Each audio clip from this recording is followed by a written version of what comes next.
es importante abordar este tipo de enfermedades con métodos que no sean netamente farmacológicos, ¿no?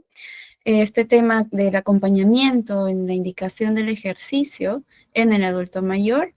Voy a presentarme, soy Camila Valenzuela, yo soy licenciada en la carrera de Tecnología Médica, especialidad de la terapia física y rehabilitación, egresada de la Cayetano, como ya lo dijo, y bueno, tengo experiencia en el Centro Integral del Adulto Mayor, estuve casi un año trabajando ahí en Miraflores, haciendo abordaje de actividad física, fisioterapéutica para personas adultas mayores y bueno, fue una experiencia muy bonita. También fui parte de una pasantía en el proyecto de Latam Fingers, que estuvo también ahí en el CIAM de Miraflores. Y bueno, actualmente estoy trabajando en Equilibria, somos colegas con el doctor José, como lo dijo, en el centro que aborda enfermedades neurocognitivas, ¿no? Entonces, espero que esta charla les dé un poco más se vayan un poco más de información de la que ya teníamos como que eh, como base, ¿no? Entonces, vamos a iniciar, vamos a comenzar. Voy a pedirles que sí tengan a la mano una libretita, tengan ahí su celular, una agendita donde puedan anotar sus preguntas para resolverlas al final de la exposición. Sí, muy bien. Entonces, ¿qué objetivos tenemos para hoy día? El objetivo de esta charla es comprender la importancia del ejercicio en el adulto mayor, ¿no? ¿Por qué? ¿Por qué y para qué hago este acompañamiento? ¿Por qué y para qué mi paciente, mi familiar hace los ejercicios, ¿no? Todo tiene un por qué y un para qué. Reconocer el rol del cuidador como acompañante, ¿no? Es importante también que ustedes sepan el rol que tienen en esta perdón, en este tipo de abordajes, ¿no? Entonces, aprender las pautas básicas y seguras de acompañamiento, aplicar recomendaciones prácticas en la rutina diaria. Muy bien, ahora sí, vamos a ir con la importancia del ejercicio en el adulto mayor. ¿Qué beneficios nos trae? ¿No? Muchos dicen, sí, bueno, hacer ejercicio, hacer actividad física, pero ¿para qué me sirve? ¿Por qué lo hago? Bueno, pues tenemos beneficios físicos, beneficios cognitivos y también sociales. En los beneficios físicos, ¿qué buscamos? Claro, muy aparte de la fuerza, el equilibrio, hay un tema muy importante que está en nuestra población, que es la prevención de caídas, ¿no? Las caídas son la causa frecuente, muy, muy frecuente de intervenciones hospitalarias, ¿no? Entonces hay que tener muy en cuenta eso, de que ¿para qué entreno? ¿Para qué hago que mi paciente tenga esa condición física apta? Pues justamente para eso, ¿no? Para prevenir caídas. Si ya tienen una condición física, pues mejorarla, ¿no? Mejorarla y acompañar en ese proceso. Beneficios cognitivos y emocionales. Claro, ahora hay muchos estudios, hay múltiples estudios que avalan esta información, que nos dicen que el ejercicio dirigido, progresivo, ¿no? Y prescrito de correcta manera hace que hay pacientes con una, en una fase inicial del Alzheimer o de algún deterioro cognitivo pueda tener una mejoría, ¿no? Incluso en pacientes con avanzada la enfermedad, también puede haber una mejoría, se mantiene los niveles de la neuroplasticidad, hablamos de tantas cosas, de beneficios cognitivos y emocionales, ¿no? La socialización, como les dije, el ánimo, qué importante es cuando una persona no solo que tenga pues algún tipo de deterioro, ¿no? Cognitivo, sino también está arraigado a lo anímico, la depresión, ¿no? Cuando una persona tiene estas enfermedades, ¿no? Suelen tener un episodio depresivo o ansioso, entonces el ejercicio, el salir, tan solo salir a caminar unos 10 minutos, 15 minutos, los ayuda mucho a disminuir estos niveles de estrés y a mejorar también el ánimo. Y bueno, el enfoque en la calidad de vida. Si hablamos de no solo de pues, beneficios, como les digo, físicos y cognitivos, sino en la calidad de vida, en la independencia funcional, ¿no? Tratar de que nuestro paciente, nuestro familiar, sea lo más dependiente posible, ¿no? Pero si, por ejemplo, tiene dificultad para ir al baño, tratar de que ese ejercicio o esas actividades hagan que mejore su condición, ¿no? Tal vez mejore la fuerza para poder pararse, mejore la fuerza o la disposición para que se pueda levantar de la cama. Y con ese pequeño logro se puede hacer mucho más. ¿Bien? Entonces, vamos a hablar sobre los principios básicos del ejercicio seguro, especialmente en nuestra población que son adultos mayores. Tenemos primero una evaluación previa. Es importante que nuestro paciente, nuestro familiar, adulto mayor, tenga una evaluación previa. Más aún si tenemos una comorbilidad, ¿no? Si nuestro paciente sufre de diabetes, tiene hipertensión, tiene alguna condición física que de repente alguna falta de aire, fatiga, disnea, alguna condición respiratoria incluso, es importantísimo que hagamos una evaluación previa. ¿Cómo hacemos esta evaluación? Pues en casa nunca debe faltar un tensiómetro, un pulsoxímetro, una de estas herramientas que nos ayude a ver físicamente cómo está, objetivamente, cómo está nuestro paciente, cómo está nuestro familiar, ¿no? Unos niveles altos de presión arterial son contraindicaciones para el ejercicio. Nuestro paciente se encuentra en 170, 180, uy, no, ya, eso es una alerta, ¿no? Encienden ahí nuestras alarmas y es mejor esperar o de repente, ¿no? En el caso de los pacientes que sufren de hipertensión, esperar a que se regularice en el día la presión o si en caso no llega a ser ese el caso, pues llamar al médico o llevarlo ya por urgencias, ¿no? Porque es un dato muy importante. Aparte de ello, ¿no? La saturación, la pulsación. Entonces, son datos que nosotros tenemos que tener muy en cuenta antes de iniciar la actividad física. También viene durante y después de la actividad física, del ejercicio, ¿sí? ¿Por qué? Porque durante el ejercicio tenemos pues alguna condición cardiovascular, respiratoria, como lo dije, entonces es importante monitorizar ello, ¿no? A mitad del ejercicio le ponemos el pulso oxímetro, viendo cómo van los niveles de saturación, viendo cómo va la pulsación, entonces ahí se puede ir agarrando pues un papelito, una notita para ir apuntando cómo van sus niveles, ¿no? Es importante que tengamos todo eso registrado. Y bueno, pues no, al finalizar también la sesión para saber cómo está nuestro paciente, cómo lo dejamos. Y en muchos casos, me ha pasado también en la práctica clínica, pasa mucho en el día a día de que la actividad física, cuando tenemos a estos pacientitos que ya hablo, por ejemplo, a ver, de los diabéticos, ¿no? Los pacientes que tienen diabetes, con niveles altos de glucosa en sangre, con la actividad física intensa, moderada, puede llegar a bajar hasta 10, 20 puntos de la glucosa en sangre. Entonces, hay evidencia.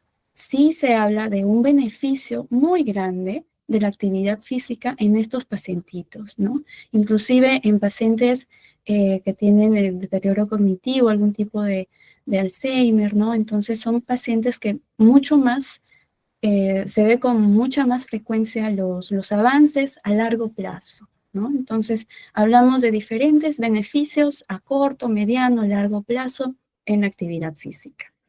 Ahora, hablando de intensidades, tenemos tres tipos de intensidades.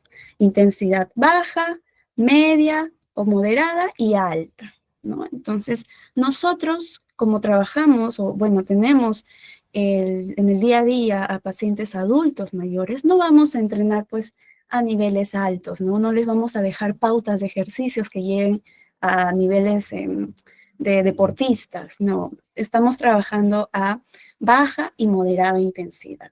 ¿Eso qué quiere decir? Un ejemplo simple, sencillo, de una intensidad baja. Salir a caminar, caminar, no trotar, caminar. Ya cuando aceleramos un poco el paso, quizás estamos como que caminando apurados o casi a llegar sin llegar a trotar, ya estamos hablando de una intensidad moderada. Entonces, basándonos en este ejemplo, tenemos, por ejemplo, que pacientitos que de repente están en silla de ruedas y no puedan pararse, ¿no?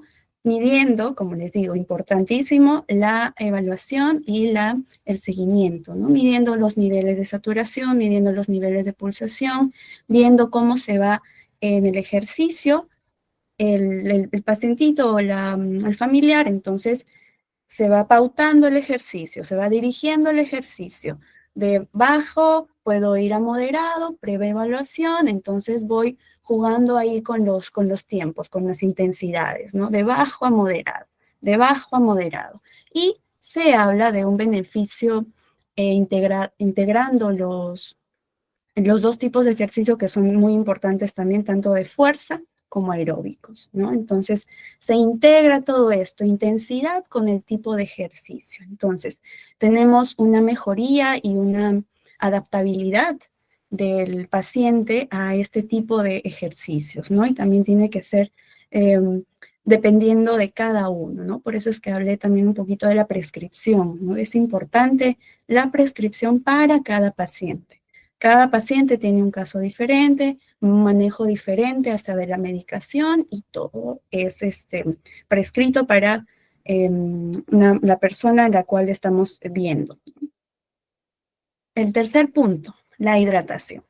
Es importante hidratar a nuestro paciente. Así no tenga sed, hacemos una pausa a mitad del ejercicio, le damos un vasito de agua, le damos un poquito de agua que moje la boquita, que se hidrate un poco y pues seguimos con el ejercicio, pues al finalizar también, dependiendo de qué tipo de ejercicio, qué tipo de actividad esté realizando. Y por último, pues evitar los sobreesfuerzos y también reconocer las señales de alarma.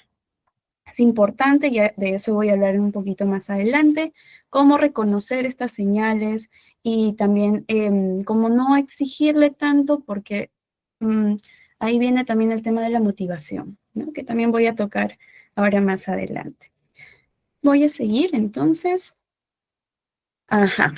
Vamos a los tipos de ejercicios recomendados. Como les iba comentando, ¿no? Hace un momento tenemos la intensidad junto con los tipos de ejercicio, ¿no? De fuerza, de flexibilidad, aeróbico, de equilibrio y de coordinación. Entonces, todo esto tiene que estar complementado, todo tiene que estar con un solo objetivo, ¿no? Y para ello, como les vuelvo a repetir, es importante la prescripción del ejercicio, que lo hace pues un profesional, ¿no? Ya sea el médico rehabilitador o en mi caso los fisioterapeutas que estamos pues académicamente formados para ello, ¿no? Entonces, hablamos de ejercicios aeróbicos suaves en primer lugar. Como les comenté al inicio, ¿no? Tenemos una intensidad baja, moderada, trabajamos en base a esa intensidad, ¿no? Que sean caminatas, que sean bailes, ¿no? Al paciente adulto mayor y a nosotros mismos, ¿no? Qué bien nos pone,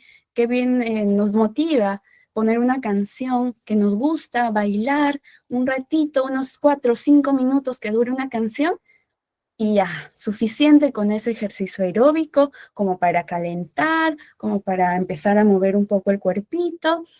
También puede ser una bicicleta estática, si en caso tienen la posibilidad o tienen de repente en casita por ahí algunos materiales que puedan usarlos, pues esto es ya un poco más elaborado, ¿no? Entonces, esos son ejemplos de algunos ejercicios aeróbicos de intensidad baja a moderada, ¿no? Se manejan esos tiempos.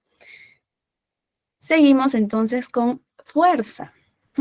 Acá viene un punto muy importante, que es el material con el que se va a utilizar.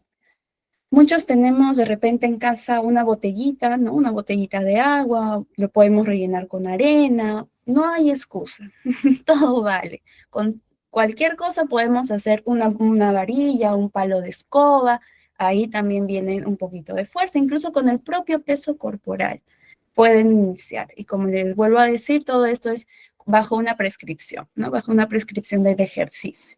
Entonces, podemos hacer con bandas elásticas, con las pesitas, no sé si han visto esas pesitas de gimnasio, vienen desde 1 kilo, incluso desde medio kilo, 1 kilo, todo va a depender de cómo esté físicamente mi paciente. Aparte, también tenemos ejercicios de equilibrio y coordinación, como por ejemplo, puse un ejercicio con pelota, ¿no? Particularmente a mí me gusta observar mucho cómo lo hacen, cómo realizan a un primer momento estos ejercicios, porque me da una idea de cómo está en cuanto al equilibrio, en cuanto a la coordinación, porque recordemos que nuestros pacientes adultos, adultos mayores, pierden estos tipos con el tiempo. A medida que pasan los años, pierden esta capacidad de equilibrio, esta capacidad de coordinación y se puede mejorar, se trabaja, se mejora, porque pues nuestro cerebro es increíble, así que todo lo que podamos integrar para nuestro paciente, nuestro familiar, es, es lo que mejor podemos hacer para ellos, ¿no? Entonces tenemos también la flexibilidad, estiramientos suaves, y aquí hago una pausa porque acá depende mucho de cada paciente. Acá depende mucho de cómo lo voy a integrar con él. Hay pacientes que de repente no están aptos todavía para estos ejercicios de flexibilidad, ¿no? Entonces se va integrando poco a poco mediante la prescripción, como les vuelvo a comentar, ¿no? Mediante objetivamente viendo al paciente, viendo cómo se desarrolla mediante la sesión, ¿no? Entonces, vamos viendo ahí, conociendo a nuestro paciente.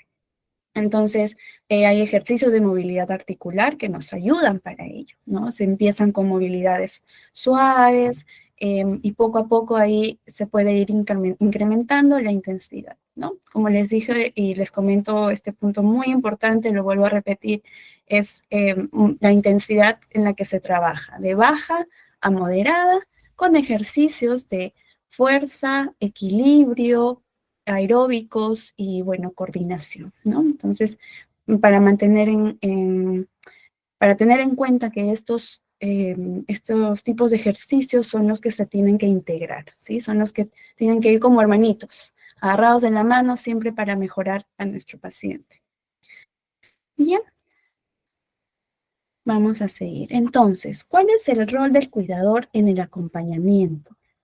En primer lugar, supervisar la seguridad, ¿no? Tenemos como cuidadores, tenemos que tener muy en cuenta en qué espacio se va a realizar el ejercicio, a qué espacio voy a llevar a caminar a mi paciente, ¿no? He visto que muchas casas, en mi atención a domicilio, incluso también veo que muchos pacientes suelen tener sus alfombras, ¿no? Entonces ya sabemos de que las alfombras son uno de los objetos que más caídas o hacen más frecuentes las caídas, ¿no? Entonces, revisar el espacio, ver si mi paciente, si mi familiar tiene dificultad para caminar, pues evitar el calzado las sandalias, por ejemplo, ¿no? Evitar un calzado que sea muy fácil de sacar o de resbalar. Entonces, hay que tener muy en cuenta la supervisión de la seguridad de nuestro paciente, antes, durante y después de la actividad incluso, ¿no? Aparte de ello, motivar. ¿No? Es importante el rol que ustedes tienen después de que, bueno, en mi caso he tenido pacientes que han tenido muchos cuidadores, tienen esa pequeña, cómo se le puede decir? Ese pequeño recelo como de motivar a su paciente, ¿no? Es como, pero ¿cómo le digo? ¿Cómo lo motivo? ¿Qué le digo? A veces no quiere hacer o deja de hacer y pues ya no quiere más. Entonces, es importante motivar con refuerzos, ¿sí? Ahorita lo vamos a hablar un poquito más a fondo, pero ustedes tienen el rol importante, pues, ¿no? De buscar una actividad que le guste al paciente o a su familiar para que pueda realizar la actividad sin ningún problema. Aparte de ello, también respetar los tiempos y la autonomía del adulto mayor. Es verdad, a veces están muy cansados por la medicación que estén tomando o simplemente porque pues a veces uno está aburrido también, hay que respetar eso, hay que respetar que ellos también tienen emociones, tienen sentimientos respecto a cómo se sienten, ¿no? Entonces hay que respetarlos, si no quieren, pues lo dejamos para otro rato, lo dejamos para en algún momento en el que se siente bien, pues ahí los agarramos. Aparte, también comunicar las observaciones al profesional de la salud. Es importante que comuniquen cualquier imprevisto, cualquier cosa que observen que pues está durante el ejercicio o antes del ejercicio, como les comentaba, ¿no? La medición de la presión, la medición de la saturación de oxígeno. Si ven por ahí que en sus anotaciones se va incrementando la presión, entonces comunicar al médico, ¿no? Comunicar al geriatra, al cardiólogo, al médico que vea la especialidad indicada para cada caso, ¿no? Entonces, ya que estamos hablando del rol, vamos a ver ahora unas estrategias, como les dije, unas estrategias prácticas para motivar. ¿Qué podemos hacer? Incorporar movimientos en las actividades cotidianas. Claro, ¿no? Por ejemplo, está sentadita, la veo a mi pacientita, no sé, pues Pepita, está sentadita y la veo un poquito de repente inquieta, entonces agarro y le digo, bueno, mire, vamos a hacer un poquito vamos a jugar vóley. Agarramos una pelota, agarramos una pelotita de trapo, lo que tengan a la mano, incluso un peluchito, ¿no? Podemos agarrar un peluche que tenga alguna forma redonda, entonces lo lanzamos y le decimos, muy bien, vamos a seguir, o contamos hasta 10, contamos hasta 5. Entonces, incorporar esos movimientos cuando lo veamos, cuando o veamos a nuestra paciente, a nuestro familiar, en nuestro día a día, ¿no? Incorporarlo, hacerle parte de nuestras actividades cotidianas, ¿no? Estamos en la cocina, bien, bueno, ayúdame acá, sube las manos, alcanza esto, entonces hacerlo parte de nuestras actividades y hacerlo parte también de sus actividades cotidianas es importante para que ellos se sientan motivados, ¿no? Hacer ejercicio en compañía. Como les comenté al inicio, yo he sido parte de un proyecto de Latin Fingers. Ha sido una experiencia muy bonita. ¿Por qué? Porque hacían ejercicio en un grupo de 15, 20 personas y era increíble cómo llegaban cada uno el primer día, y el primer día estaban todos apagados, todos con miedo, todos dubitativos, estaban, ¿no? Con expectativas de qué hago, ¿no? ¿Qué voy a hacer acá? ¿Cómo voy a hacer? Algunos, muchos de ellos, la verdad, muchos de ellos, no tenían idea de cómo hacer, porque nunca habían hecho ejercicio, no tenían idea de cómo iban a empezar. Y entre ellos se motivaban, entre ellos decían, sí, te veo tal día, nos vemos tal día, el día que les tocaba su sesión. Entonces, era bonito como ver al inicio que empezaban, pues, ¿no? Todos apagados, todos nerviosos, todos dubitativos. Con el pasar de las sesiones, se contagiaban de la alegría y de la motivación de las demás personas y ya les gustaba. Personas que nunca en su vida habían hecho ejercicio, nunca en su vida les gustó el ejercicio, iban, pero con fin de socializar, pero ese fin de socializar les hacía ser parte del ejercicio. Entonces, es bonito que también ellos se integren, ¿no? Que busquen, de repente, pues si no pueden salir de casita o si se les dificulta llevarlos a algún centro de adulto mayor, pues traer a la familia, traer a los nietos, a los hijos, que jueguen con ellos, como les digo, que hagan parte de su día a día, ¿no? De sus actividades. También celebrar los pequeños logros.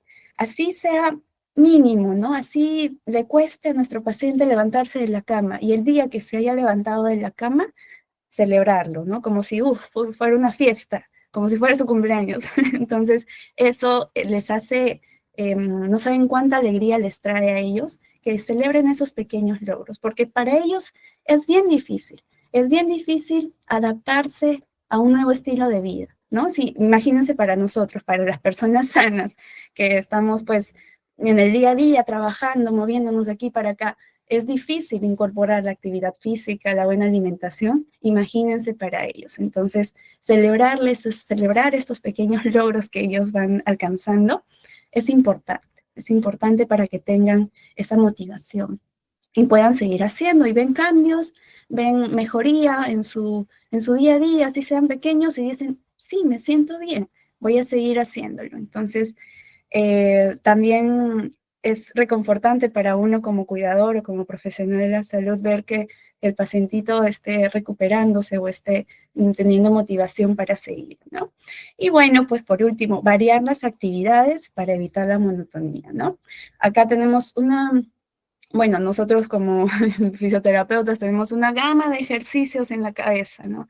Un montón de ejercicios, de actividades que tenemos para compartir y eso también me motiva a hacer este tipo de charlas con ustedes, ¿no? Porque se tienen un montón de herramientas fáciles, sencillas, para pues variar los ejercicios. Se pueden hacer desde, como les comenté, ¿no? Desde botellas de agua, botellas de arena, con, se puede variar las bandas elásticas, entonces hay mucho, mucho material para trabajar y también pues evitar que sea todo muy monótono, ¿no? Porque también uno se cansa, ¿no? Imagínense, uno hacer el ejercicio, un ejercicio todo el día, todos los días, entonces también los aburre, ¿no? Y esa parte de buscar otras actividades también les da un poco de frescor a su día a día y pues los ayuda a motivarse también.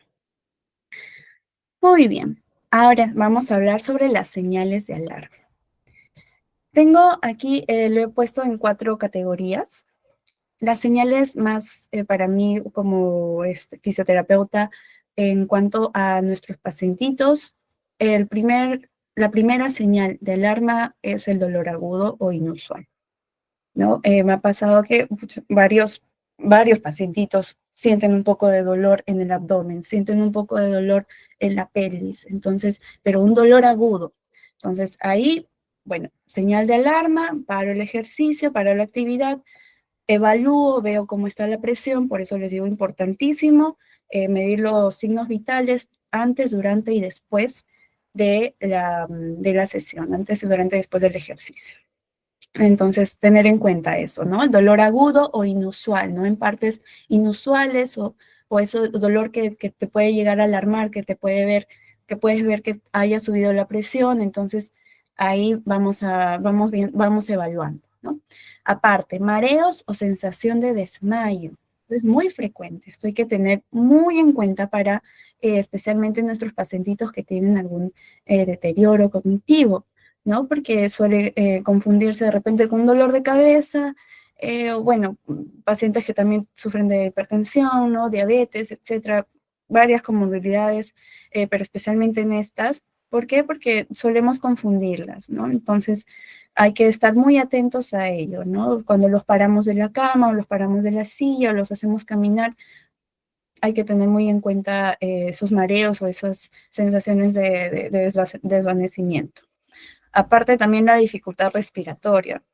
En pacientes más aún que tienen algún diagnóstico respiratorio, ¿no? Alguna disnea, algo que hayan sufrido de repente alguna telectasia, alguna enfermedad respiratoria, hay que hacer con mayor cuidado los ejercicios, ¿no?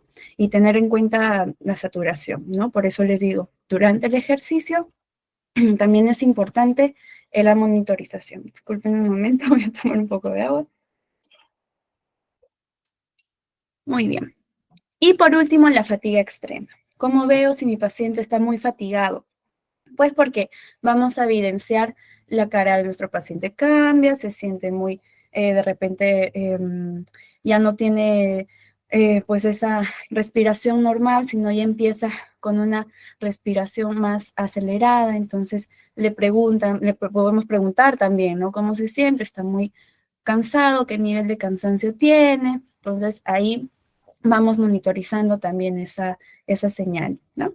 Entonces, le he puesto así como señales muy específicas, muy también a grandes rasgos también, ¿no? Para poder evidenciar estas señales de alarma. Muy bien. Ahora voy a hablarles sobre un poco del ejemplo de una rutina simple. Ya hemos hablado sobre cómo puede ser la intensidad, que se puede integrar, entonces ahora voy a ponerles un ejemplo de una rutina. Considerando que por cada ejercicio se hace unos 3 minutos. Por ejemplo, se hace una pequeña marcha en el lugar, ¿no? 3 minutos, no es necesario que se desplace si no tenemos mucho espacio, ¿no? Ahí como que a modo de trote, unos 3 minutos, suficiente. Luego la movilidad articular, hombros, muñecas, tobillos, mover las articulaciones nos ayudan también a que nuestro pacientito no pierda esa movilidad. ¿Sí? Otra opción puede ser la fuerza con una silla, puede ser sentarse, pararse, si es que nuestro paciente tiene la condición. Estoy poniendo este ejemplo a modo de que, suponiendo que nuestro pacientito, nuestro familiar puede pararse, puede sentarse, puede caminar, ¿no? Entonces, bueno, vamos después con equilibrio, ¿no? Apoyo en un pie, otro pie, subo, bajo la rodilla, entonces ahí también puedo hacer unos 2, 3 minutos hasta ver que nuestro paciente tampoco se fatigue, ¿no? Y por último, estiramientos suaves del brazo, el cuellito, las piernas. Con eso podemos tener una rutina simple de 15 minutos. Pero ¿qué pasa? Que con el tiempo o quizás como primer hábito, ¿no? Primer paso, no es tan no se adhiere mucho el ejercicio en esta cantidad de tiempo.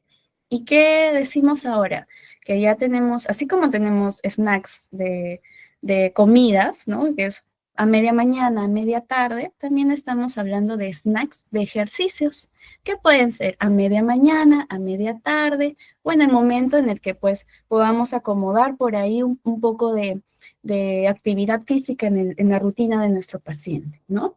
Podemos hacer unos 5 minutitos, ejemplo claro, voy a poner por ahí un poco de movilidad articular y luego fuerza, ¿no? Eso puede ser los primeros 5 o 6 minutitos, luego en otro momento del día complemento, ¿no? Con el equilibrio, con un pie en apoyo, apoyo en un pie, cambio de pie y un poco de marcha, ¿no? Y en otro momento para finalizar el día o para iniciar el día, estiramientos, ¿no? Esto es más real, esto es más llevadero. Esto sí se puede hablar como algo que se puede adherir a la rutina del paciente, ¿no? Ya si nuestro paciente tiene este hábito, o bueno, el ejercicio ya ha trabajado en tiempo, ya está con un acondicionamiento físico, ahí sí ya podemos hacer esta rutina completa, ¿no? Pero como para iniciar, podemos darle pinceladas de un poco de estos ejercicios, ¿no? 5 minutos en la mañana, 5 minutos a media tarde, 5 minutos en la noche o a media mañana, por ahí podemos ubicarlo, ¿no? Entonces, es importante que poco a poco, si nuestro paciente, nuestro familiar, recién está empezando con el tema del ejercicio, lo podamos involucrar, incluir de esta manera, ¿no? Con estos snacks de ejercicios. Y, como les digo, con el tiempo, claro, puede incluirse una rutina de mayor tiempo, ¿no? 15, 20, 25, 30 minutos, ya de largo, ¿no? Muy aparte de repente que estén llevando algún tratamiento, de repente que muchos, voy a poner un caso, ¿no? Voy lunes, miércoles y viernes a hacerle la terapia a un pacientito o a un familiar, qué sé yo.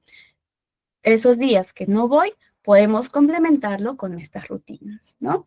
Entonces, podemos hablarlo ahí con la persona que esté haciéndole el ejercicio, la actividad física, para que les dé mayores pautas sobre ello, ¿no? Muy bien. Ahora, les voy a traer unos 6 ejemplos sencillos, básicos, como les vengo hablando, sobre los ejercicios. Unas pesas con botella de agua o con arena, ¿no? Fácil, se consiguen en todos lados, todos tienen una botella, todos tenemos agua, entonces no hay excusa, se puede agarrar. Este primer ejercicio, por ejemplo, puede ser ya sea de pie o sentado en una silla, que la silla esté estable, por favor, eso sí, viendo la seguridad siempre, y pues levantar los brazos, acá estamos incorporando movilidad articular y un poco de fuerza, o también puede ser este siguiente que está acá abajo, ¿no? Abrir y cerrar los bracitos. Entonces, con estos 2 ejercicios ya estamos completando nuestros 3 minutitos de fuerza y de movilidad articular. 3, 5 minutitos, suficiente. Luego vamos acá, con la banda elástica. Esto ya es un material un poquito más, no difícil de conseguir, pero sí, de repente no está dentro de las posibilidades de todos, pero si se puede conseguir sería genial, porque esto también nos ayuda a tener otro tipo de resistencia. Tenemos otro tipo de fuerza y manejamos también otros diferentes grupos musculares, ¿no? Entonces, trabajo en silla o de pie, depende de la condición física en la que esté mi paciente, ¿no? Y bueno, por último, una silla, ¿no? Como les decía en el ejemplo anterior, de repente trabajar equilibrio monopodal aquí, ¿no? Un pie, luego el otro, entonces ir variando, ¿no? Y también pues nuestra famosa sentadilla, ¿no? Que no puede faltar tampoco. Entonces, ahí les he traído un mix de 6 ejercicios que de repente podemos aplicar para alguien que esté iniciando con la actividad física. Esto, como les vuelvo a repetir, es dependiendo de la condición de cada paciente, ¿sí? No todos pueden realizarlo de la misma manera, ni con la intensidad en la que podemos, bueno, como les he podido explicar, ¿no? Entonces se puede hacer la fuerza de la banda elástica de repente, no lo puede hacer porque es un ejercicio un poco más de intensidad moderada, entonces se cambia por otro, ¿no? Vamos a ir evaluando así, viendo a nuestro paciente y de acuerdo a lo que también nos mande el profesional, ¿no? Como les comento en este caso, el fisioterapeuta o el médico rehabilitador, el que le esté viendo de la parte física. Bien, entonces, vamos a ir con las conclusiones. Ajá, el ejercicio es esencial para el bienestar integral. Claro que sí. Como les he dicho, más aún en los pacientes adultos mayores, cuidamos mucho su autonomía y su independencia, ¿no? Independencia física. Ellos, pues, muchos de ellos toda su vida han sido independientes. Imagínense llegar a esta etapa y tener que cortarse muchas cosas, ¿no? Entonces, hay que cuidar también ese tema de las emociones, ¿no? Saber acompañarlos en este proceso, ¿no? Como les digo, el cuidador es clave para la seguridad y la motivación, ¿no? El cuidador juega un papel muy importante para nosotros poder sobrellevar y llevar adecuadamente este tratamiento o el tratamiento que cada uno esté teniendo, ¿no? Sin ustedes no puede ser sin el cuidador no puede ser posible que nuestro paciente haya mejorado sin una buena supervisión, ¿no? Entonces, confiamos mucho en que cada uno de ustedes tenga esa comunicación, tanto con el paciente como con los profesionales de salud, ¿no?